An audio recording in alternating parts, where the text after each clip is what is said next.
বা আমি দেখতে অত সুন্দর আমি মেহজাবিন আপুর জায়গা কখনো নিতে পেরেছি। ফিল্মে কন্টিনিউ করতে চাই। প্রস্থেটিক মেকআপ ছিল, যে মেকআপটা করতে 5 থেকে 6 ঘন্টা সময় লাগে। না আপনি কিছু খেতে পারবেন, না আপনি কোনো পানি পান করতে পারবেন, না আপনি কোনো ওয়াশরুমে যেতে পারবেন। আজাদ কান্না পর্যন্ত করেছে যে ভাই এটাকে আমি পারবো। ট্রাইব্যুনাল হচ্ছে ওই ধরনের একটা গল্প। কিন্তু পার্সোনালি আমার আইটেম সং করার কোনো ইচ্ছে নেই, বাট যারা করে আমি তাদেরকে মুগ্ধ হয়ে দেখি। আমি নিজেকে সবসময় বড় পর্দা দেখতে চেয়েছি, বা আমি চেয়েছি যে আমি ইন্টারন্যাশনালি কাজ করব। একটা আর্টিস্ট আমার মনে হয় ওই ইচ্ছাটা থাকে। সো ওই জায়গা থেকে আসলে তো ডেফিনেটলি যখন এত ভালো একটা অফার আসছে, এটা তো আমি না করতে পারি না। আর ওটার জন্য একটা প্রিপারেশনও দরকার পড়ে। সো সব কিছু মিলে একটা নাটকে গ্যাপ পড়েই যায়। সো ওইটা পড়েছে আমার। কিন্তু আমার মনে হয় যে ওই ব্যাপারটা আমি কখনো চিন্তা করিনি যে নাটকে গ্যাপ পড়বে কিনা বা কিছু, বিকজ আমি দেখেছি যে আমার জুনিয়ররাও যারা এখন কাজ করছে তারাও খুব ভালো কাজ করছে। সো গ্যাপ পড়ার কিছু নাই। আর একজন গেলে যে আরেকজন আসবে, এটা খুব স্বাভাবিক একটা ব্যাপার হয়ে যায়। কিন্তু তার মানে এই না যে আমি মেহজাবিন আপুর জায়গা কখনো নিতে পেরেছি।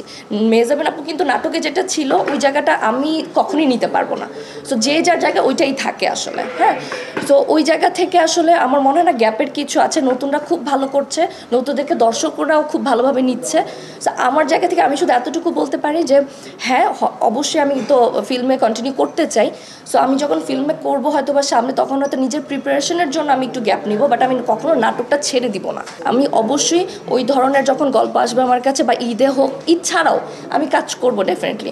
শুধু বড় পর্দার জন্য যতটুকু প্রিপারেশন বা ক্যারেক্টারটার জন্য যতটুকু সময় দরকার, ওই সময়টা দেওয়ার পর গিয়ে আমি নাটক চিন্তা করব। একদমই এই ব্যাপারটাতে আমার ভয় নেই ভাইয়া, বিকজ গল্পটা তো আসলে আমি এই পর্যন্ত ভাইয়াকে বলেছি আমি করতে চাই, তারপর আমি 3 থেকে 4 বার ভাইয়ের মুখে গল্পটা শুনেছি। আমি স্ক্রিপ্ট পুরোটা জানি, আমি স্ক্রিপ্ট পড়েছি, এত কিছু জানি A to Z, যে আমি জানি যে এটা জগা খিচুড়ি হওয়ার কোনো কারণই নাই। এটা এত স্মুথলি গিয়েছে, এত ক্লিয়ারলি দর্শক এটা দেখবে, আর সব কিছু এতভাবে এত সুন্দরভাবে রিলেট করতে পারবে, কানেক্ট করতে পারবে, যেটা আসলে গজা খিচুড়ি হওয়ার কিছু নয়। বিকজ আমাদের রায়হান খান যে ডিরেক্টর, উনি এই গল্প নিয়ে অনেক সুন্দরভাবে নিখুঁতভাবে রিসার্চ করেছেন, এই গল্পটা ওই সুন্দরভাবে লিখেছেন। সো এইটার মধ্যে আমি নিজে কাজ করতে গিয়ে যতটুকু বুঝেছি আর আমি শুনেছি বা দেখেছি, যে এই গল্প মানুষ কোথাও গিয়ে বলবে না যে এটা এমন কেন হয়ে গেল, এটার সাথে তো এটা কোনো মিল পাচ্ছি না।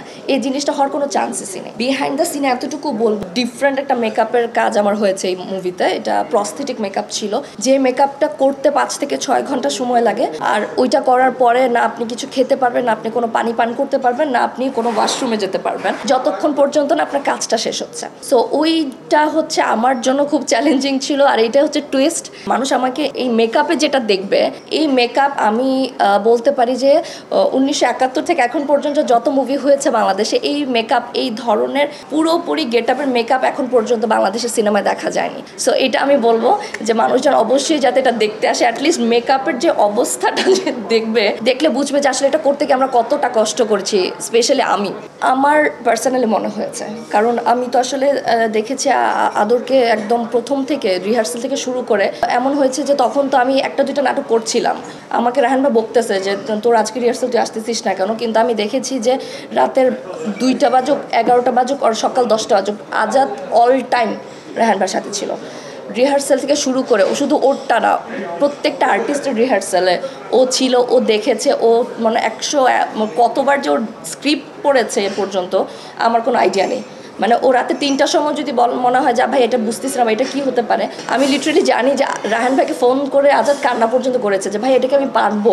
সো ওই জায়গা থেকে আমি দেখেছি যে আজাদ কতটা ডেডিকেটেড, কতটা পরিশ্রম দিয়েছে এই কাজটাতে। আর আমি নিজে যখন সেটে থেকে ওর কাজ দেখেছি, আমার মনে হয়েছে যে আসলে এটা ওর এই পর্যন্ত হওয়া সবচেয়ে বেস্ট অ্যাক্টিংয়ের দিক দিয়ে কাজ হবে। আমি আসলে যখন নিজেকে বড় পর্দায় দেখতে চাই, আমি না তখন নিজেকে আসলে শুধু কমার্শিয়াল একজন নায়িকা হিসেবে দেখতে চাই না অনেস্টলি, যে আমি গান গাচ্ছি, নাচছি, বা হয়তো হিরো আমার জন্য ফাইট করছে, বা যেটা হয় আর কি কমার্শিয়ালি। সরি, আমি ওইটাকে খারাপভাবে দেখছি না বা ছোট করে দেখছি না, বাট আমি নিজে আসলে ওই ধরনের কাজে নিজেকে দেখতে চাই না। আমি চাই যে আমি যে কাজটা করব, কাজটা হিট হোক ফ্লপ হোক ওটা পরের ব্যাপার, কিন্তু মানুষজন যাতে বলে যে তানিয়া বৃষ্টি ফাটাই দিছে, বা তানিয়া বৃষ্টির ক্যারেক্টারটা আসলে অন্য লেভেলের ছিল। ট্রাইব্যুনাল হচ্ছে ওই ধরনের একটা গল্প, ওই ধরনের একটা ক্যারেক্টার। সো দ্যাটস আসলে ট্রাইব্যুনাল ট্রাইব্যুনাল পিক করা। আর যেটা আমি একটু আগেও বলেছি সেটা হচ্ছে আরেকটা বড় কারণ হচ্ছে রায়হান খান আমাকে নিয়ে যখন কিছু চিন্তা করবে তখন আমি চোখ বন্ধ করে সেটাতে বিশ্বাস করি। সো সব কিছু মিলে আসলে পিক করা। না সেটা না, অবশ্যই দেখবো, কিন্তু সেটার সাথে সাথে অবশ্যই একটা সুন্দর গল্প বা ক্যারেক্টারে কিছু করার মতো জিনিস থাকতে হবে। মানে আমি শুধু নেচে গিয়ে চলে আসবো, আমি সেটা চাই না। মানুষজন যাতে মনে রাখে যে না, এই মুভিতে এই ক্যারেক্টারটা আসলে মনে রাখার মতো। ওই ধরনের ক্যারেক্টারের সাথে নাচ থাকুক, ফাইট থাকুক, আমার কোনো সমস্যা নেই, বাট একটা চরিত্র থাকতে হবে যেটা আমাকে টানবে, যে আমি করতে চাই।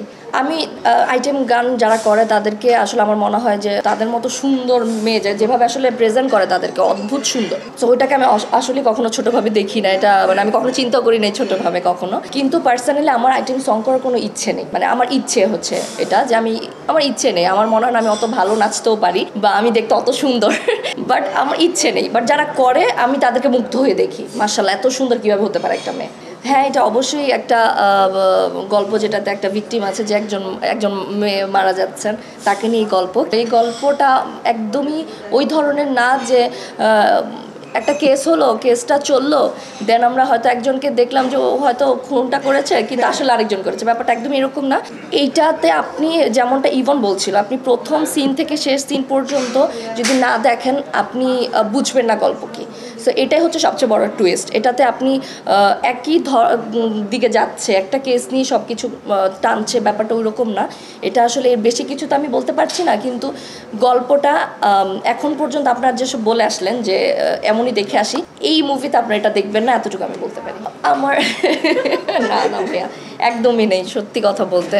মানে এটা আমার একদম, আমি তো হচ্ছে ভিকটিম হচ্ছি, বাট ভিকটিম হওয়ার আগেও যদি আমি আমার ক্যারেক্টারটা পুরোটা দেখি আমার নিজের চোখে, তাহলে আমার পার্সোনাল লাইফের সাথে একদমই কোনো মিল নেই, এটা পুরোটাই আলাদা।